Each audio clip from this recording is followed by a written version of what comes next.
Hoje é dia de falar de Opala aqui na garagem, a bordo de uma versão que não havíamos comentado ainda, que é o Diplomata 4 cilindros. Esse é um 86, então motor 2.5 com uma característica muito legal, que é um motor a álcool. Dá até para sentir o cheirinho já. Muito bem, pessoal, saudações. Olha só, que beleza, a Opala Diplomata. Cara, essa fase do Opala é a minha fase preferida e o Diplomata é a versão que eu mais gosto. E se fosse Caravan, estaria 100% perfeito, tá? 98. Mas enfim, os Opalas dessa época, 85, 87, eles passaram por essa mudança visual. Então o Opala, como a gente sabe, ele tem várias fases no Brasil. Quando ele chegou até 7.4, gosto muito, por razões que vocês já conhecem. 7.5 a 7.9, também um facelift, uma outra que eu acho legal também. E de 80 até 85, até 84, né, que 85 mudou, uma outra fase. Em 85, esse novo facelift, uma renovação de mercado, e a GM sabia muito bem o que estava fazendo. A versão Diplomata foi apresentada como um conceito no Salão de 78, até então o Commodoro era o topo de linha, e antes o Deluxe. E depois, em 80, chegou o Diplomata, que daí se tornou a versão mais desejada, e, logicamente, estava nas melhores garagens, né? Quem tinha dinheiro para comprar na década de 80. E essa versão 2.5 também, né? Se você pegar um cara que tinha dinheiro para comprar, que tinha dinheiro nos anos 80, entre 85 e 87, podia comprar um daqueles Mercedes de consulado, sem dúvida, mas também, se quisesse um carro nacional, podia comprar um Opala Diplomata, meus amigos, que, dentro do nosso contexto, ele estava muito bem acertado, dentro daquele nosso contexto de importação fechada e tal. Ele trazia luxo, conforto, requinte, acabamento excepcional, enfim. A primeira coisa que eu gosto muito desse carro é a frente, cara. Eu acho que esses carros, 85, 87, eles têm uma personalidade muito própria, porque ele está muito bem alinhado com o período, e também esse conjunto óptico com os faróis auxiliares embutidos aqui, né? Eles estão formando um conjunto só, são separados, né? Não é como o Mercedes que está dentro do mesmo conjunto, mas eles formam um conjunto. Isso é interessante, eles são separados, mas formam algo muito legal visualmente falando. E na época você olhava, você via um carro desse na estrada com essa frente, cara, ou só com o meio aceso, era um negócio incrível. Outra característica muito legal, a gente falou de um Opala Diplomata dessa época, um coupé com calota. Esse aqui tem as rodas ralinho, que dispensam apresentações. Essas rodas são muito bonitas, né? Essas rodas, elas são bem clássicas. A gente vê que eventualmente tem gente que troca essas rodas, bota 16, 17, particularmente eu não gosto. Depende, claro, o carro vai do gosto da pessoa, estou dizendo da minha opinião. Eu acho que essas rodas aqui, 14, cara, elas combinam tanto com o contexto do carro, com o contexto da época, e elas ajudam inclusive na questão de conforto, que eu particularmente não trocaria. Eu acho que fica perfeito isso. Outra questão muito legal desse carro é, visualmente falando, então, dianteira, roda ralinho, borrachão. Esse borrachão da versão Diplomata também era um diferencial interessante, né? O pessoal criava novidades de uma época para outra. E o borrachão era um grande diferencial. Até visualmente falando, você olha ele, você fala, cara, olha só que conjunto, né? Com o borrachão totalmente integrado ali, como fica legal, né, o carro dessa forma. E o conjunto dele é muito legal. Eu gosto muito do coupé, mas eu teria um 4 portas tranquilamente. Eu gosto do 4 portas também. E até em termos de usabilidade, é interessante, né? Aliás, vale comentar que para a gente que cresceu nos anos 80, na época as peruas também, com exceção da Quantum e tal, mas Caravan, Paraty, Elba, a Elba depois 4 portas também, mas muitas peruas tinham 2 portas somente. E os carros mais vendidos eram 2 portas, as pessoas depois que foram descobrir a satisfação de ter um 4 portas, mas muita gente já sabia que isso significava mais conforto e tal. Enfim, coisas de época, né? Mas é bacana você notar o contexto de cada época. Eu acho os Opalas Coupé muito bonitos, mas eu acho também o sedã, cara, dá uma ideia de, sei lá, dá uma outra ideia de carro de presidência, assim, de executivo, que é diferente, né? O cara que vai atrás porque tem um motorista. E tinha um maestro também, Diogo Pacheco, né? Fazendo propaganda, que era bem legal na época, né? Propaganda, e entrou para os anais da publicidade brasileira justamente nessa época também. E pelo que eu lembro, na matéria saiu que tinha uma Caravan, minha escolha também. Fechando essa parte visual, olha a traseira do carro também, que eu acho interessante. 8587, essas lanternas tricolores, que antes era vermelho, legal também, mas o tricolor, como eu falei, um carro bem alinhado com a época por conta disso, né? Ele ajustou o contexto todo e ficou muito bem acertado. Aqui, meus amigos, cereja no bolo, olha só. Ah, essa abertura de tanque era muito legal, né? E Corcel usava também, sendo posto de gasolina, você via assim, um Opala, um Corcel abastecendo o Del Rey também, eu achava sensacional. E lógico, cheirinho delicioso quando esquenta de manhã, meu. Esse carro, ele é muito completo, em especial, esse exemplar em especial, tem antena elétrica, vidros, travas, bom, um carro muito completo, vou mostrar lá dentro agora, a gente vai ver isso. Uma outra coisa que eu acho interessante, como eles trabalharam bem, até essa parte do 4 portas, né, coluna B, tudo preto, isso acaba dando uma ênfase no estilo que é interessante, porque tá vendo, ele tem os frisos cromados, e daí ele tem os detalhes em preto, então isso acaba atenuando muito as janelas e o fato de ser 4 portas. Cara, essas coisas de design eu acho muito legais, essas sacadas que os caras têm, né, para vidro GM, olha que legal. Muito bacana. Olha que interessante. Cara, esse cheiro, puta, do estofamento. Eu falei até um palavrão aqui agora. Dá uma olhada, é aquele banco que você olha para ele e você vê que ele é macio já. Tá, aí eu vou ter que sentar aqui, né? Olha isso. O engraçado é que esses carros, eles não têm um espaço interno enorme, né? Mas olha o conforto, olha esse teto, uma coisa que eu sempre gostei do Diplomata. Por isso que precisa ter ar-condicionado, que é um carro quente também. Mas olha que interessante, aqui, porta-revista, um veludo aqui, você fica realmente muito confortável, né? Olha só, tem alça também, professor Lucas Torres que gosta, um abraço aí, canal Carro Chefe. Tem 4 alças, 3 alças, aliás, o motorista precisa, tem que segurar no volante. Mas enfim, e o Diplomata nessa época é engraçado também, porque na sequência, em 88, veio a saída de ventilação atrás, que esse aqui também não tinha. Mas, cara, olha o conforto desse carro, que coisa sublime. E também, vale ressaltar o tamanho das portas, né? Ele acaba tendo as portas um pouco menores, né, do que, não, claro, do que o Coupé, sem dúvida, mas é engraçado que as portas são pequenas até, né? Interessante essa questão. E aqui, logicamente, era um local destinado ao motorista, eventualmente, ou a quem gostasse de dirigir, que nem a gente, né, meus amigos? Abrir mão de dirigir, lógico, depende do contexto. Olha só agora, um detalhe de luxo, que é justamente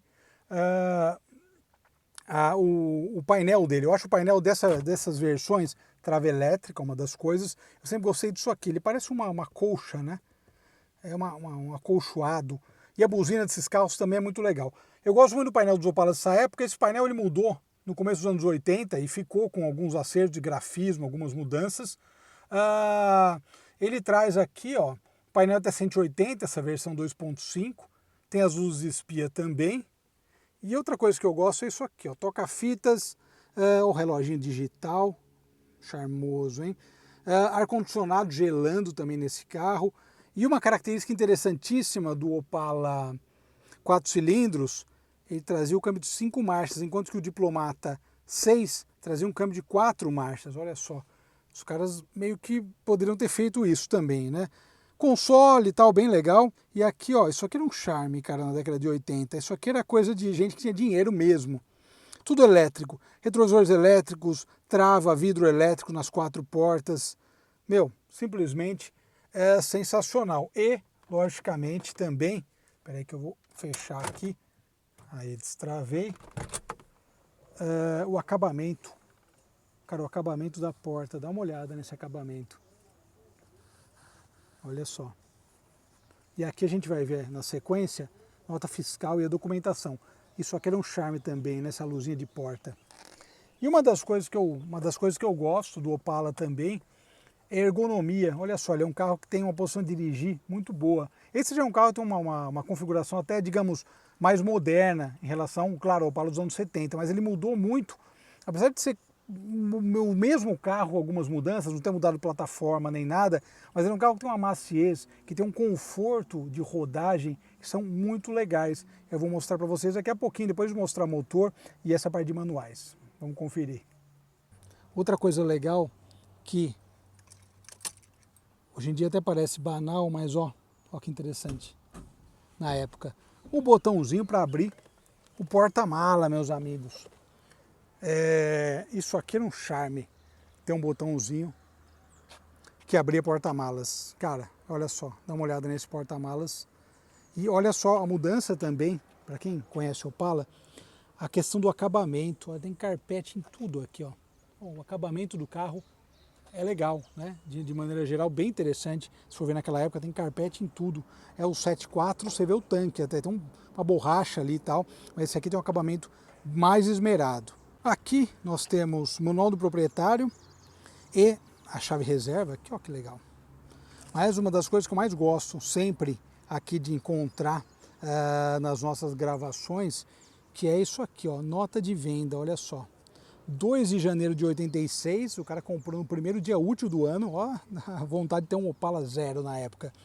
85 milhões de cruzeiros, tá aqui, 85 milhões de cruzeiros e pagamento à vista, meus amigos. Olha, para pagar à vista um carro na época tinha que ter dinheiro, né?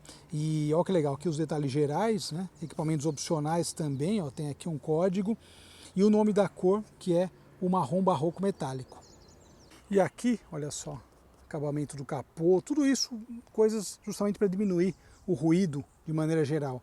O detalhe do ar-condicionado, o estado geral, né, desse carro muito íntegro. E o detalhe do motor amarelo a álcool, significava que eram carros a álcool, no caso também dos 6 cilindros a álcool amarelo o motor, e aqui ó 2,5 litros, motor conhecido, bem acertado, funcionamento suave, e a gente vai andar agora para justamente falar sobre isso. Ó, o detalhe aqui, motor a álcool hidratado, que interessante.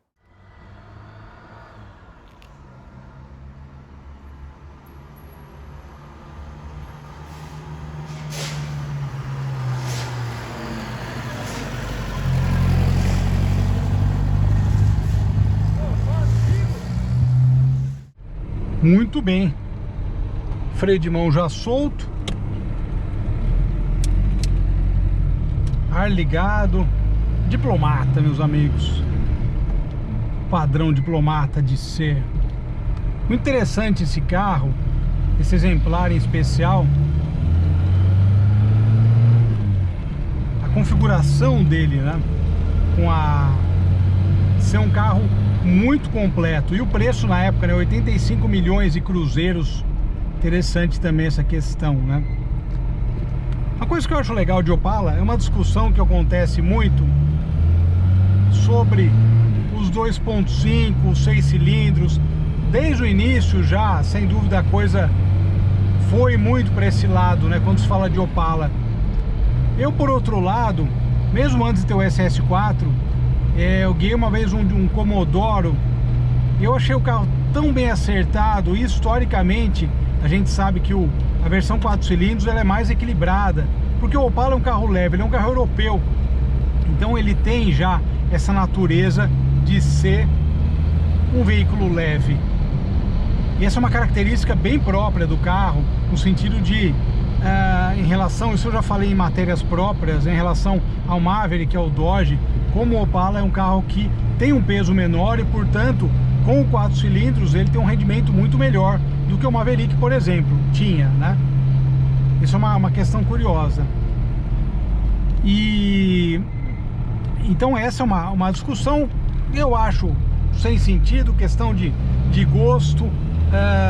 Particularmente, você tem que extrair a satisfação de andar em um veículo, em um automóvel. Isso você consegue, na verdade, dirigindo um carros com configurações diferentes. Você vê o 2.5 aqui, ar ligado, ou seja, um ar dos anos 80. Mesmo assim, você vê, o carro tem uma fluidez grande. É claro que o 4.1 vai ter mais motor, vai ter mais força, mas assim, cara, particularmente é uma escolha que eu compraria um diplomata como esse sem o menor tipo de preocupação, porque, cara, é fantástico, né? Ó, o carro tem um torque legal, tô em terceira subindo, ó a buzina. Essas buzinas, meus amigos, o que a indústria fez hoje em dia? Que a buzina é horrível dos carros, que era desrespeitosa essa buzina, cara, não tem nada a ver.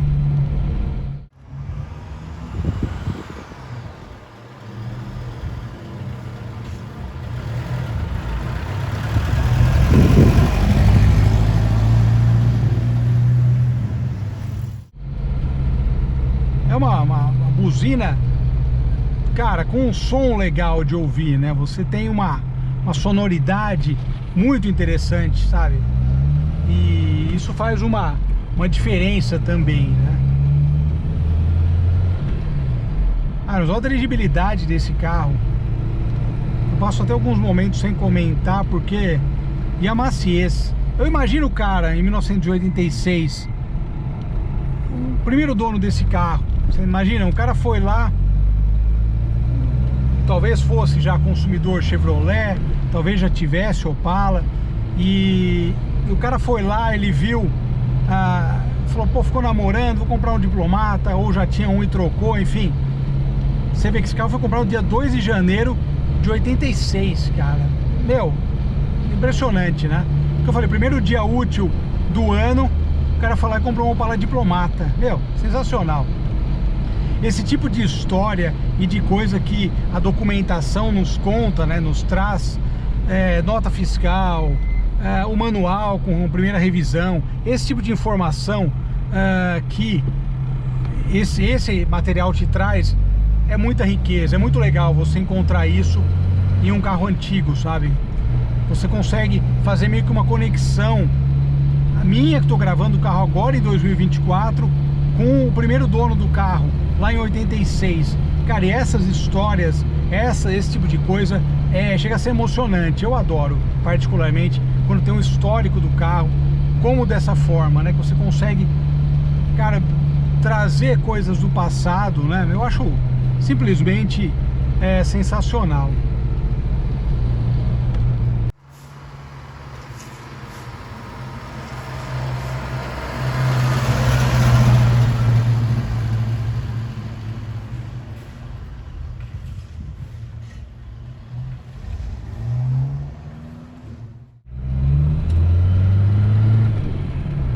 E a versão diplomata, como eu falei no início, ela surgiu lá no começo dos anos 80.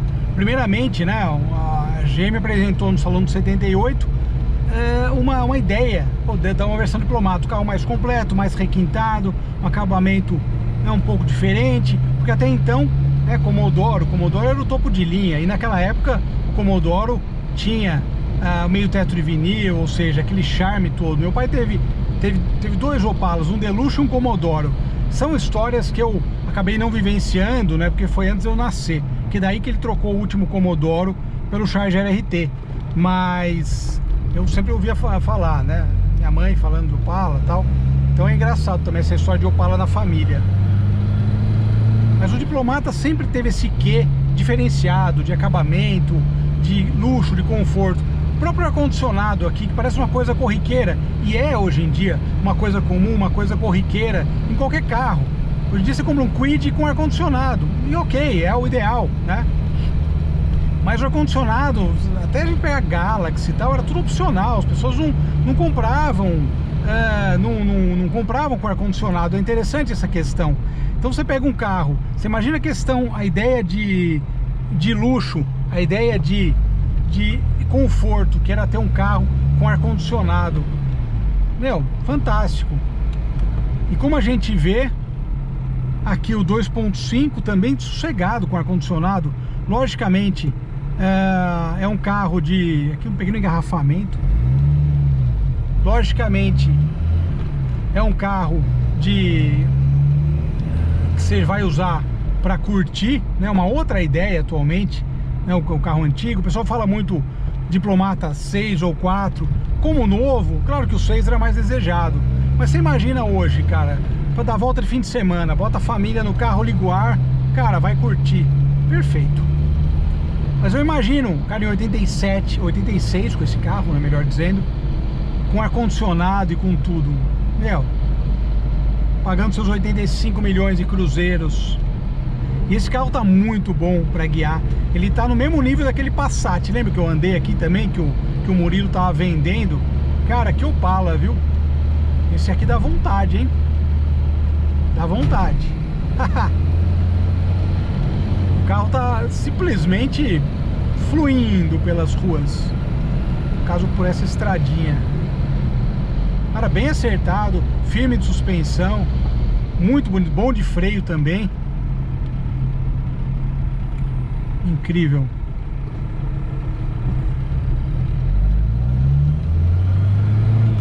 E a grande questão, cara, que satisfação guiar esse carro.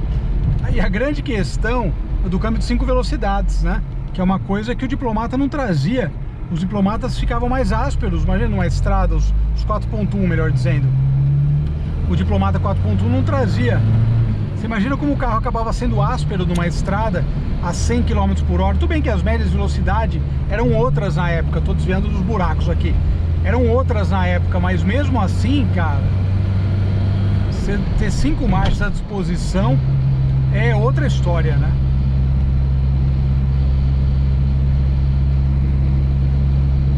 E a maciez desses bancos também merece observação. Hoje eu vou me despedindo, mas eu vou dar mais uma voltinha aqui, hein? Vou devolver esse carro daqui uns 20 minutos só. Porque, cara, que maciez, que delícia. E como o Opala evoluiu, né? Você pega um 7.4, a dirigibilidade dele é completamente diferente, cara. É impressionante como o carro evoluiu em termos gerais. Suspensão, fantástico. Obrigado, pessoal, um abraço. Ah, cara, vou ficar dando mais uma volta aqui, hein? Até mais.